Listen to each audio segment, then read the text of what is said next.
The Canon Rebel T6 is a very great camera for video and still pictures. And then for the sake of this video today, I'm going to be dwelling on how to use it for video shoots because that is what I am interested in. Perhaps that's what you're interested in too. That's why you ran into this video.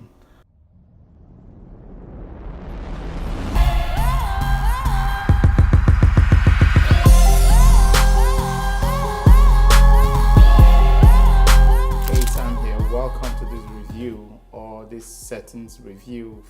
Basically, if you're here watching this video, chances are that you want to make a purchase, or you just want to know more about cameras or about Canon cameras as a brand. Depending on what you want to do, if you are just starting or trying to get into videography, or you want to do film, and you're looking for kind of like a low entry level, for your gear, this is a very nice piece of equipment to get. Some of the most affordable that you can get in the market. The purpose of this video is to actually show you the settings that I use for my video recording. Once you bring out your camera from the box, what you're going to see first probably would be that this particular knob here would be on manual mode. That is the manual mode for still pictures. So you want to toggle this and turn it all the way to the camera sign right there so that you can start doing your video. So if you don't put it there, it will not record. So it's been turned all the way to the video.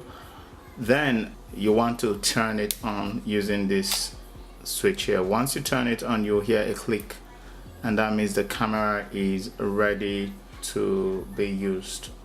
Okay, so the first thing you want to do, for me, or the first thing that I did for my camera to be able to capture good pictures, was the fact that I went straight to the menu, and then I went to picture style. I went straight to video system.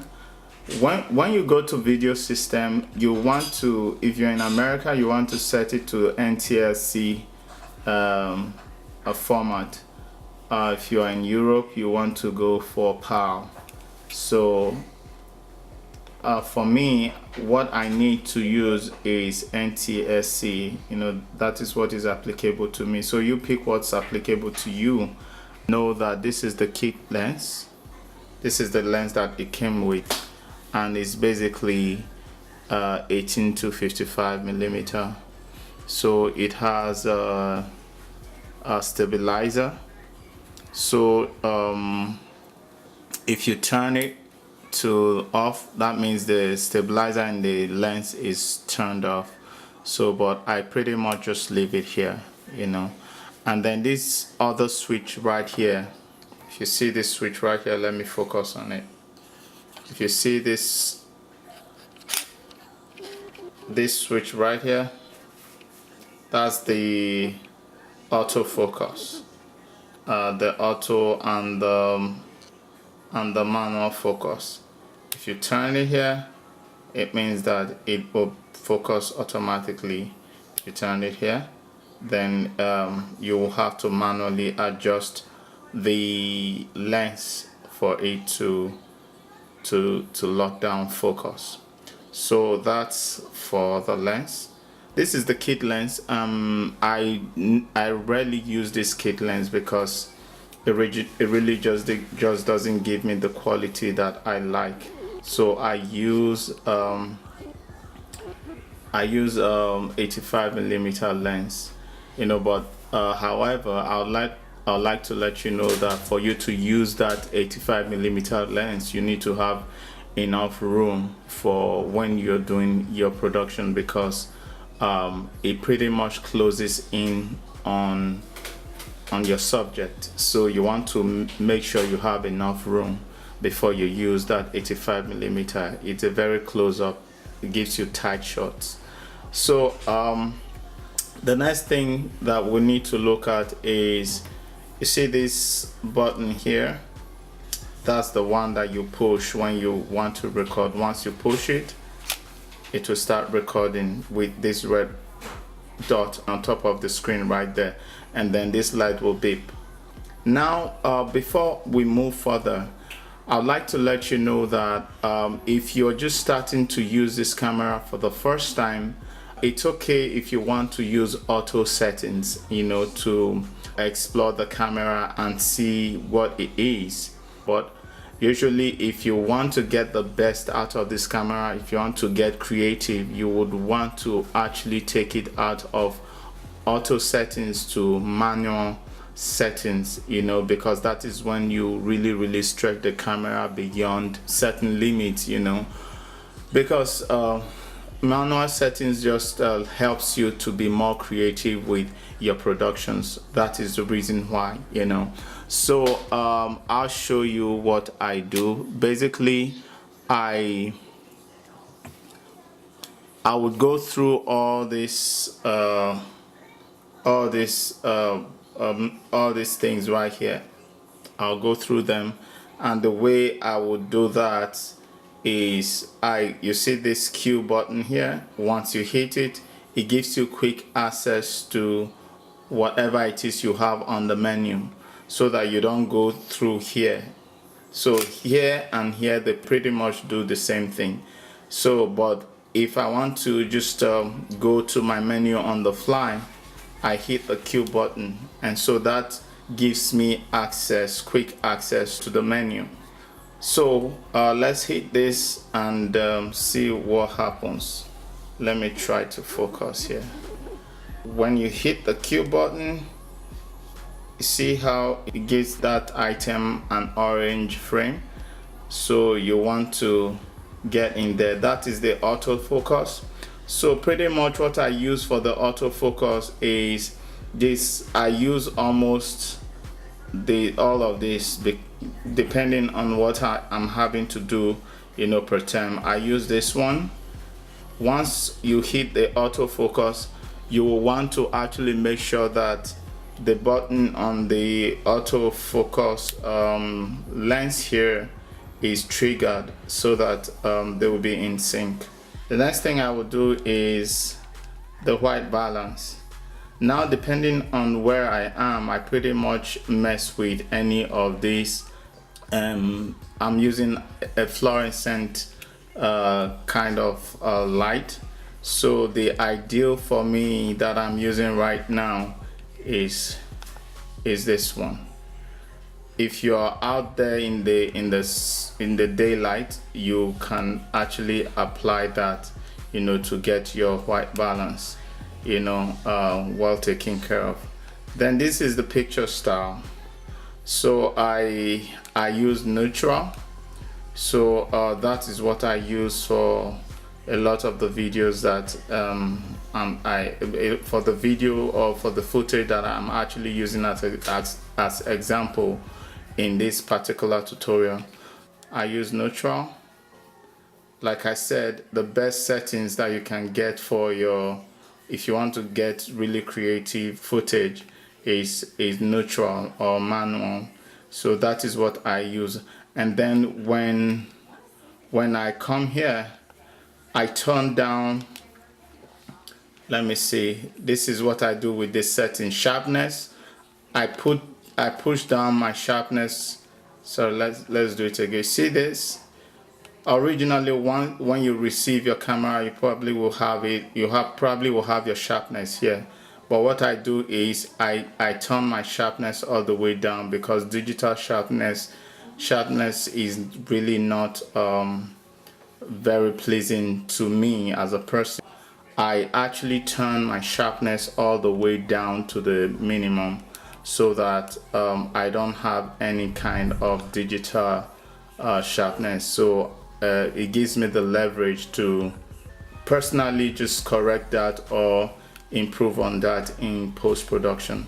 So even the contrast, basically contrast and saturation, I turn all the way down, you know, at the same time. So basically that's what I do with that.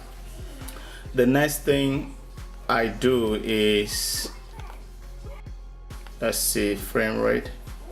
So basically the rule of the rule for there's a rule called the 180 degree. So basically what that means is if I'm using 30 frames per second, which is this, say 30 frames per second, I need to come to here and double that frame rate. So like that.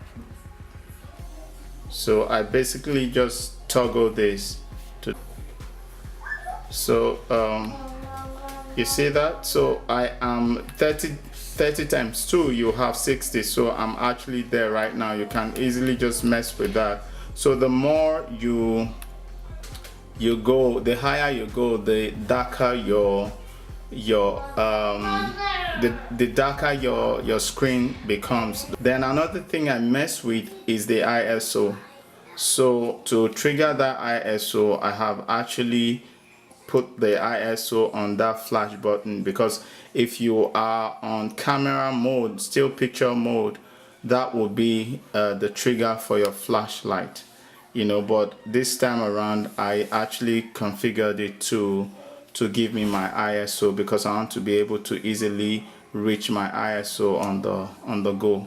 So I usually don't go too high on my ISO, because if I go too high, I introduce some digital noise to my footage. So I pretty much keep it maximum of 400 depending on the situation, but the highest that I like to go is 400. I keep it between 100 and 400.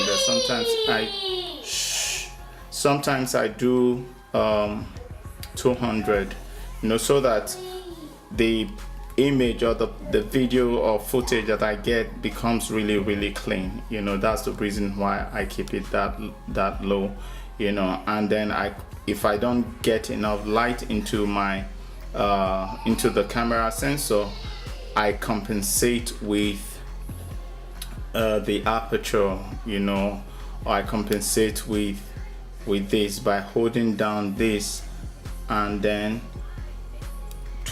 turning that wheel on top of the camera to adjust that. So this is what I do. Just hold down this button right here and then put your hand on top, your other finger on top of that.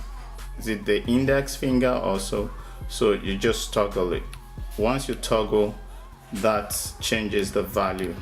You see that? So usually I will compensate with this, because I don't want to exceed 400 on ISO. So depending on what you have on your lens, that's how low your aperture can go. So but this kit lens cannot go below 4.0.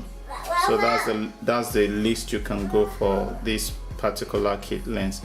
On my 85mm lens, I can go as low as 1.8, you know. So that just simply means that I can allow for more light through this lens into the camera sensor. So basically that's the settings that I like to use for my video. You know, as you can see, this lens, this particular camera is a very good camera. I would recommend it any day. But the only downside to it, the screen right here is not a touch screen and it is not a flip screen. If you are into vlogging, this probably might not be the ideal camera for you to buy. There are equally other cheaper camera all other low entry cameras that you can easily place your hand on, but this one is actually good if you just want to get started with your YouTube channel, or you want to get into photography, you know, and you don't have big budget.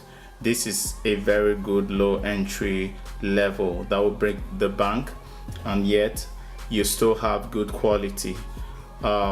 If you want to step away from using the iPhone or using your smartphone for your work, maybe your blog or something, this is something you want to actually look at, because you will get professional quality to your image and to your videography, you know. Then I do hope that you enjoyed this review. So if you want to play back your videos, you just simply hit that play icon right there, and it will display all the videos that you have recorded, you know, and so you can play. So that's how it works. These are the settings that I use to do my videos. I hope this really makes sense. For more videos, you might wish to subscribe to this channel and hit the bell notification for subsequent reviews such as this. This is Sam, and thank you for stopping by. Ciao.